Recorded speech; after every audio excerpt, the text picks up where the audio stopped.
Саламатсыздар ма? Сенімен бірге мен қаһарманұлы Ақылжан. Бүгін Қазақстан тарихы 2-ші сірес академиктің көз жасы шығармасын талдайтын боламыз. Бірінші сұраққа көшетін болсақ, көркем шығарма қандай тарихи кезең мен оқиғаларға арналған? Көркем шығарма бізде негізінен көркем шығарма ашаршылық кезеңіне арналған 1931-1932, 1933 жылдар аралығында болған осы ашаршылық баяндалады осы шығармада. Және де осы шығарманың бастамасы осы біздің Қазақстан жеріне қалай ашаршылық келді деген сұрақтан басталады. Бұның келуінің себебі де бар. Біздің Сәкен Сейфуллин Сталинге хат жазуынан басталады. Ол хатында былай денеді: қазақ жерінде әлі де қазан реформасы келген жоқ. Байлар мен кедейлердің арасында әлі теңсіздік бар. Байлар қазір тайраңдалып жүр. Жағдайлары жақсы, малдары жетеді, жағдайлары жақсы, төрт түлігі түгел деп айтады. Оны естіген Сталин осы қазақ жеріне Голошокинді жібереді. Голошокинді жібергеннен кейін Голошокин қазақ жеріне келіп осыны өз көзімен көреді. Шынымен де осы Сәкен Сейфуллин айтқандай болып шығады. Қазақтың жағдайы жақсы, төрт түлігі түгел, байлары жылқыларын бағып, қойларын суарып жүр. Суарып жүргенін көріп, ол да таң қалады. Содан кейін Голошокин Сталинге хат жазады. Шынымен де қазақ жеріне осы қазан революциясы келмепті. Онда рұқсатыңызды беріп, мен осы жаққа кішігірім қазан революциясын жасап жіберейін деп айтады. Оған Сталин жарайды, жаса деп өзің біл деп айтады. Содан кейін қазақ жерінде кіші қазан революциясы басталады. Халықтың төрт түлігін тартып алып, халықтың жағдайын түсіреді. Барлығын бір теңдік болу реформасын басталып кетеді. Байлардың малдары тартып алынады. Кедейлер одан арман кедей болып жағдайлары түседі. Байлардың бүткіл малдарын тартып алып, барлығын бір деңгейге түсіру болады басты мақсаты. Екінші сұрақ, шығарманың негізгі идеясы не? Бұл шығарманың негізгі идеясы сол замандағы осы ашаршылық заманда осы біздің қазақтың менталитетінің кішкене төмендігі. Себебі қазақтың бір-бірін көре алмауы, бір-бірінің сыртынан сөз айтып, бір-бірін сатып кетуі осы шығарманың негізгі идеясы болып табылады. Және автор қандай мәселе мен сұрақтарды көтереді бұл шығармада? Автор бұл шығармада осы қазақтардың жаңа айтып кеткендей бір-бірін сатып кетуі. Голошокин бірден келіп осы қазақтардың байларын бірден тауып алмайды. Бізге бұны тауып алуға біздің осы қазақтар көмектеседі. Сол жылқысы бағып жүрген байдың қарсыласы, мысалға сыртынан көре алмай жүрген адам, сол осы Голошокинге келіп осы мына байдың мынаша жылқысы бар, мынаша қойы бар деп бірден осы Голошокинге айтып береді. Мысалға осыны автор айтқысы келді деп ойлаймын. Себебі шығарманы оқыған кезде осындай оқиғалар шығармада айқын жеткізіледі. Осы заттарды естігеннен Голошокин шынымен де іштей күледі. Осындай надан халықты өмірімде көрмеппін деп іштей бір күліп алады. Шығарманың бас кейіпкері кім? Осы шығарманың негізгі бас кейіпкері бізде осы біздің қазақтың тұңғыш академигі осы Қаныш Имантайұлы Сәтпаев. Қаныш Имантайұлы Сәтпаевтың өмірі осы Қаныш Имантайұлы Сәтпаевтың осы шығармадағы кезеңі ауыр басталады. Себебі Қаныш Имантайұлы Сәтпаев енді өзінің карьерасын бастап жатқан кезде қазақ жеріне ашаршылық келеді. Және де бұл Қаныш Имантайұлы Сәтпаевқа ауыр тиеді. Себебі Қаныш Имантайұлының туысқандары, әке-шешесі, ағайындары барлығы осы қазақ жерінде олар тұрып жатқан. Және де сол ашаршылық келген кезде Қаныш Имантайұлы Сатпаевтың ауылы Баян ауылда әкесі Имантай, ағасы Ғазизі соттайды, және оның тағы 2 ағасын соттайды. Осыдан кейін сол кезде осы Қаныш Имантайұлы осы ашаршылық кезінде әкесі қайтыс болады түрмеде. Әкесінің өсиеті болады Қаныштың анасының қасына жерлеу, және де Қанышқа өзінің өлген әкесінің қайтыс болғаны туралы айтпау. Бұл айтпаудың да бір себебі бар. Себебі Қаныш Имантайұлы Сатпаев енді ғана осы жаңалықтарды ашуға келе жатқан, әкесі оның тез сынып қалғанын қаламады. Осыдан кейін Қаныш Имантайұлы Сатпаев біраз уақыт өткеннен кейін әкесінің қайтыс болғанын біледі. Содан кейін біраз уақыттан кейін оның ағасы түрмеден шығады. Ағасы Ғазиз түрмеден шыққаннан кейін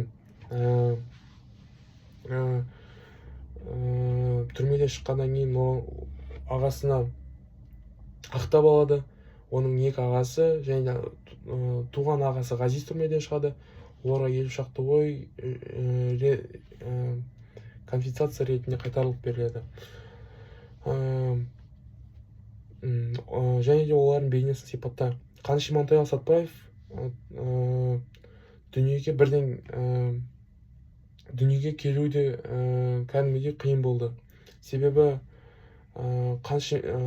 Қаныштың әкесі Имантай бәйбішесіне бала сүйе алмады. Сосын оның бәйбішесі әкесі Имантайға айтады, тоқал алуға рұқсатын береді. Тоқал алғаннан кейін алғашқы болып Ғазиза, одан кейін ағасы Ғазиз, үшіншісі болып Қаныш дүниеге келеді. Осы шығармада қандай салт дәстүрлер мен рәсімдер сипатталады? Бұл шығармада осы жаңа айтып кеткендей тоқал алу дәстүрі сипатталады. Және де осы ағасының бауырының баласын асырап алып қалу дәстүр, мысалға, сол дәстүр сипатталады. Және осы шығарманы оқып шыққаннан соң сіз өзіңіз үшін таныстыруда қандай жаңалық аштыңыз? Бұл шығарманы оқу маған өте ауыр болды. Бұл шығарма туралы қысқаша айтып кететін болсам, сол әкесінің қайтыс болғанын білгеннен кейін Қаныш Имантайұлы Сатпаев өз ауылына аттанады. Шынымен де жолда келе жатқан кезде осы айдала тып-тыныш, халықтың бәрі қиналып далада безіп жүр. Баян ауылға бара жатқан жерде олар бір ауылға тоқтайды, Қаныш Имантайұлы Сатпаев. Сол ауылға келген кезде тым-тырыс, бірақ барса киіз үйдің есігі жабық, тып-тыныш болып тұр. Бірақ та киіз үйді ашып қалған кезде ішінде 4-5-ке жуық бала есікке тақалып көз жұмған. Бұны көрген Қаныш Имантайұлы Сатпаев өте қиын жағдайда болады, өте күйзеліске түседі. Себебі мен де бұл шығарманы оқыған кезде бұндай оқиғалар болады деп те ойламадым. Бұл мен үшін кәдімгідей бір қиындау болды. Содан кейін Қаныш Имантайұлы Сатпаев өз ауылына аттанады. Ауылына келсе, ауылының жағдайы өте қиыншылыққа түскен. Ауылына келген кезде ағасы Ғазиз омбы жаққа қарай тамақ табу, жер табу ойымен сол жаққа қарай кетіп қалған. Оның артынан үйінде немере кенжесі қалған. Сол балаларды қарап ауылға келсе, ауылдың жағдайы қиын. Үлкендер, балалардың бәрі аш. Оны көрген Қаныш Имантайұлы Сатпаев орнына тұра алмай кетеді. Сояқтан түнеп, таңертең тұрған кезде ертерек тұрып, барлық ауылға айтады, барлық жағдай қиын, мүшкіл балаларды жинаңыздар, мен оларды алып кетем деп 15 баланы ауылдан осы үлкендердің батасын алып жинап алып жолға шығады, жолға аттанады. Жолға аттана келе жатып, өзінің туған тәтесі Ғазизаға кіріп кетуге бел болады, және де оны алып кету болады мақсаты. Ғазизаның 2 баласы болады, соны алып кету мақсатында сол ауылға кіріп шығуға барады. Ауылға кіріп шығар кезде киіз үйінің алдына барған кезде Қаныштың ішіне бір түсініксіз бір жағдай, бір паника болады. Қаныштың ойында қорқыныш болады, бір жаман сезім пайда болады. Сол Ғазиза тәтесінің үйінің алдына, киіз үйінің алдына келіп кіруге інісін жібереді, немере інісін жібереді. Немере інісі киіз үйге кіріп шықса, Қанышқа қарай жүгіріп келіп айтады қайғылы жағдаймен. Қаныштың тәтесі Ғазиза осыдан 2-3 күн бұрын өмірден өткен екен, және оның артынан 2 баласы өте мүшкіл жағдайда, жүруге жағдайы жоқ, өлімнің алдында тұр екен. Қаныш Сәтбаев содан кейін бір көңіл босатып алады. Содан кейін немере інісіне айтады, 2 баланы алып кел, оларды алып кетейін дейді. Бірақ немере інісі айтады, олар сізді алып барғанша шыдамайды, олардың жағдайы қиын деп.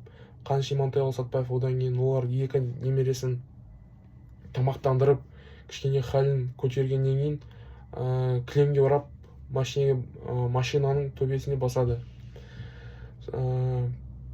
Солай өзінің Жезқазғанға қарай, осы үйіне қарай, қазіргі жұмыс істеп жатқан, барлау болып жатқан жерге барады. Сол жерде Қаныштың әйелі оны күтіп алады. Бірақ Қаныштың әйелі орыс болады. Оған кішкене қарсы болады, себебі олардың да жағдайы қиын еді. Себебі оларда да кішкене тамақ жағынан қиыншылық болды. Бірақ та Қаныштың сол әйелінің енесі Қаныштың әйеліне айтады, қазаққа тигеннен кейін осындай заттарға дайын бол. Себебі қазақта бауырмашылық деген өте маңызды зат деп айтады. Содан кейін олар 1-2 апта бойы осы 15 баланы емдеп, жағдайларын жасап, жуындырып, тамақтарын беріп, оларды оқуға басқа қалаға жібереді, оларды апарып тастайды. Жақсы жерге. Қаныш өзі Орынборға апарып тастайды. Негізгі сюжеті осы ұнаған жері маған осы болды. Осы Қаныштың осы 15 өзінің бауырын құтқарып қалу артынан келе жатқан осы ауылындағы. Және де осы кітаптағы маған осы келесі сұраққа келетін болсақ, осы өзіңізге ұнаған сюжеттерден 2-3 үзіндіні мәнерлеп оқып беріңіз. Шеткі бір киіз үйдің киіз есігін түсіріп, сыртына ергене қойып, арқанмен шанды байлап тастапты. Түндігі ашық, Қаныш не де болса да ерекше көріністің мәнісін білмек болып, ергенекті бекіткен арқанды шешіп түсірулі киіз есікті жоғары көтере беріп, шалқасын сөз жазады. Сұмдық-ай, 3-5-7 жастардағы ұлы қызы аралас 5-6 бала есікке таман тырмысып келді де бір-бірін құшақтап күйі қатып қалыпты. Шамасы үлкендерді осы ауылдың ұсақ балаларын бір үйге қамағанда, өздері талғажау бірдеңе іздеп кеткен беті ауылға қайтып оралмаған. Жүрегі тас төбесіне шыққан Қаныш ергенекті орнына қоя салды да көңілін босатып жіберді.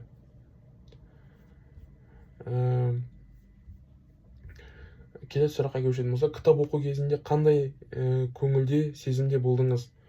Мен бұл кітапты оқыған кезде сезімімді сөзбен айтып жеткізу де қиын, себебі бұл қазақтың басынан өткен өте қиын жағдай, өте ауыр жағдай.